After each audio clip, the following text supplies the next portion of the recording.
샬롬.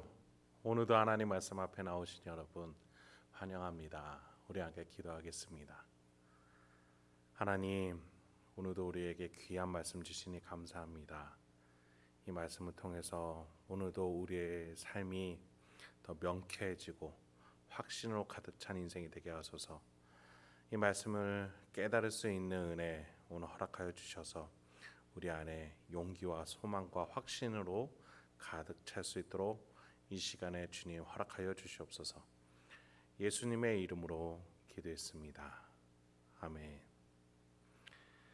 오늘 함께 살펴볼 말씀 사도행전 24장 1절에서 9절, 사도행전 24장 1절에서 9절까지 함께 살펴보도록 하겠습니다. 오늘도 성실하신 우리 아버지 하나님을 찬양합니다.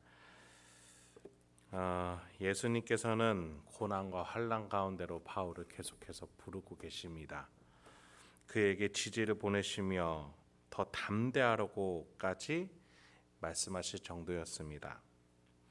여전히 바울은 수감된 상태였지만 또 동시에 가장 안전을 보장받을 수 있는 상태이기도 했습니다.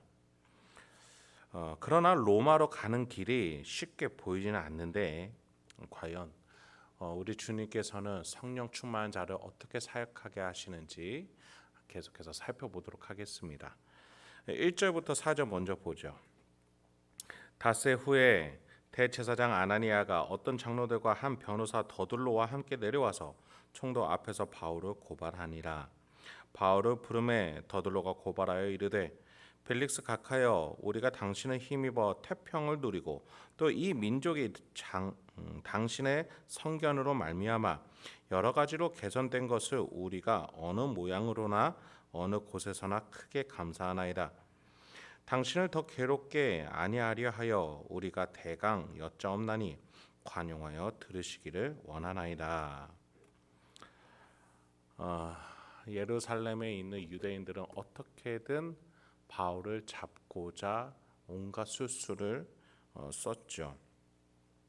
그러나 그러면 그럴수록 바울은 더 안전한 곳으로, 더 안쪽으로 들어가다 못해 지난 시간에는 헤롯 궁 안으로 들어가 안전을 보장받을 수 있게 되었습니다. 손에 잡힐 듯 잡히지 않는 바울 때문에 유대인들이 고민이 많았죠. 그러자 그들은 5일 동안을 준비한 변론과 함께 변호사 더둘로라는 사람과 함께 총독 앞에 고소장을 제출하러 나오게 됩니다. 여러분, 하나님이 주도하시는 일은 물 흐르듯이 되기 마련입니다. 그것이 하나님의 주권이에요. 그래서 우리는 하나님이 주도하시는 일인가 아닌가를 분별할 줄 알아야 합니다. 바울이 로마 군으로부터 보호받게 되는 과정들을 계속해서 우리가 살펴보고 있죠.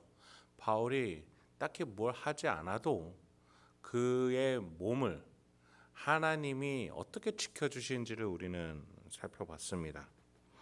그러나 반대로 하나님이 일하시지 않는 것을 억지로 밀어붙이려 할 때에는 이질감이 들기 마련입니다. 어깨에 힘이 들어가야 하며 목이 뻣뻣해지고 굳어지며 자세와 판단은 명쾌해지지 않기 마련입니다. 지금 유대인들이 딱 그 처지예요. 없는 이유를 만들어야 하니 수일간의 시간이 필요했습니다. 또 3, 4절에선 벨릭스에게 온갖 좋은 미사 여구를 붙이는 것을 보게 됩니다. 당시 유대인들이 이 미사 여구를 들었으면 까무러쳤을 겁니다. 왜냐하면 그 당시에 가장 폭력적 통치자 중 하나가 벨릭스 총독이었기 때문입니다. 5절부터 9절까지 이들의 억지스러운 내용, 변론 내용이 무엇인지 계속해서 살펴보시죠.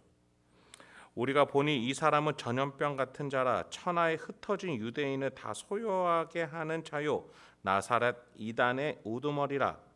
그가 또 성전을 더럽게 하려 함으로 우리가 잡아싸우니 당신이 친히 그를 신문하시면 우리가 고발하는 이 모든 일을 아실 수 있나이다 하니 유대인들도 이에 참가하여 이 말이 옳다 주장하니라.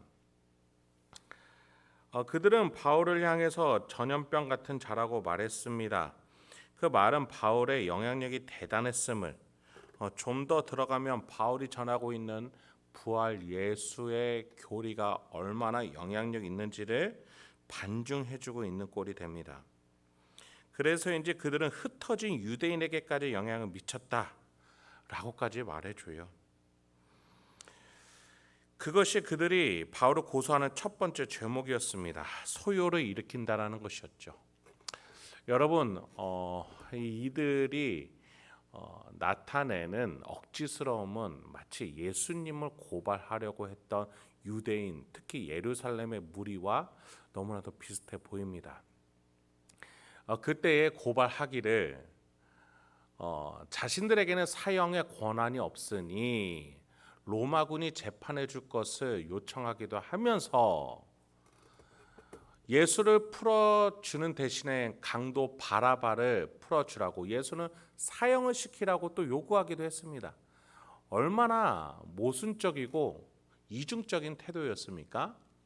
오늘 지금 벨릭스 총독에게 나온 대제사장 아나니아와 무리들도 이 같은 이중성을 보여주고 있는 것이지요. 그들에게는 8절처럼 당신이 친히 그를 신문하면 우리가 고발하는 이 모든 일을 아실 수 있다라고 말을 합니다.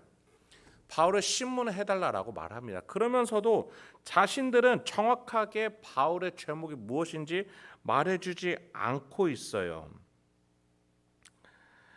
그들이 4절에서 보면 당신을 더 괴롭게 아니하려 하여 우리가 대강 여짜옵나니, 죄목은 없으면서 고소는 해야겠고 자기들이 그것을 할 자신 없으니 벨리스 총독에게 그것을 떠넘기면서 간단하게 고소장만 내놓겠다라는 겁니다. 참으로 아나무인, 뻔뻔하기 그지없는 그들의 태도입니다. 또 그들이 두 번째로 내세우는 어설픈 죄목은 나사렛 이단의 우두머리다라는 것이었습니다. 예수 그리스도가 나사렛에서 활동을 시작하셨기에 이런 별칭을 붙여보고자 하지만 이것은 그들의 숨은 의도가 있습니다.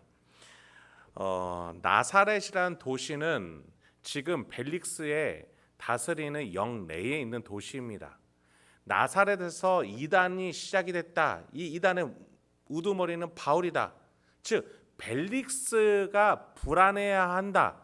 총독 당신이 로마 황제로부터 지금 소동이 일어나는 것에 대해서 눈치를 보신다면 이 바울을 처단하셔야 합니다 라고 말하고 있는 것이죠.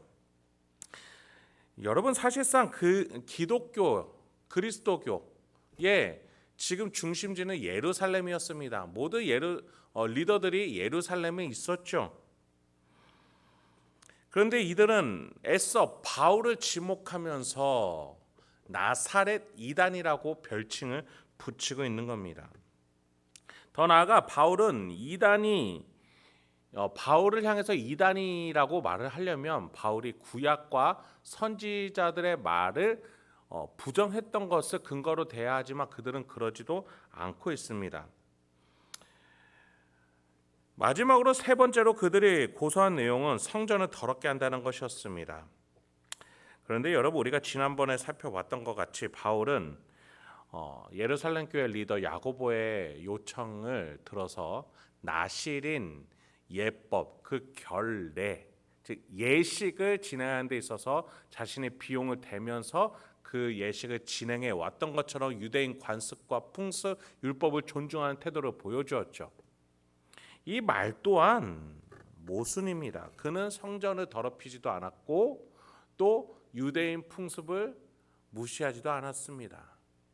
이와 같이 대제사장 아나니아가 5일 동안 변호사 더둘러와 준비해온 변론 내용은 너무나 어설프고 또 이중적인, 또 조금만 살펴보면은 모순으로 가득 찬 변론 내용이었습니다. 하나님이 이끄시는 일이 아닌 것이지요. 바울이 보호를 받는 그 과정과 너무나 상반되고 있다는 것을 우리는 쉽게 쉽게 알 수가 있습니다. 우리의 인생을 돌아보기 소망합니다. 우리의 인생이 하나님의 손 안에 성령님이 내 마음속에서 인도하신 대로 순종하며 나아가고 있다면 고난과 환난 속에서도 우리는 하나하나 하나님의 힘으로 우리의 십자가를 지고 그것이 무겁지만 쉽고 가벼우며 주님과 함께하는 이 길이 기쁨으로 가득 차다는 것을 우리는 고백하게 될 것입니다. 그러나 하나님이 주도하시는 인생이 아니라 내가 끌고 가는 인생이라면 너무나도 곤혹스럽고 번뇌가 가득하며 허망하기 그지없을 겁니다. 여러분, 우리 안에 계시는 하나님께 나아가야겠습니다. 우리 인생을 붙들고 계시는 삼위일체 하나님께 나아가는 저와 여러분이 되길 소망합니다. 그래서 오늘 하루도 여러분이 지고 있는 그 십자가 우리 주님과 함께 지면서 명예롭고 풍성하게 살아내실 수 있는 저와 여러분이 되길 소망합니다. 함께 기도하겠습니다. 하나님, 오늘도 우리에게 귀한 말씀 주시니 감사합니다. 이 말씀을 통해서 우리가 오늘도 어떻게 살아가야 되는지, 어떠한 태도와 판단을 가지고 살아가야 되는지 하나하나 깨달아지는 은혜 허락하여 주시옵소서. 예수님의 이름으로 기도했습니다. 아멘.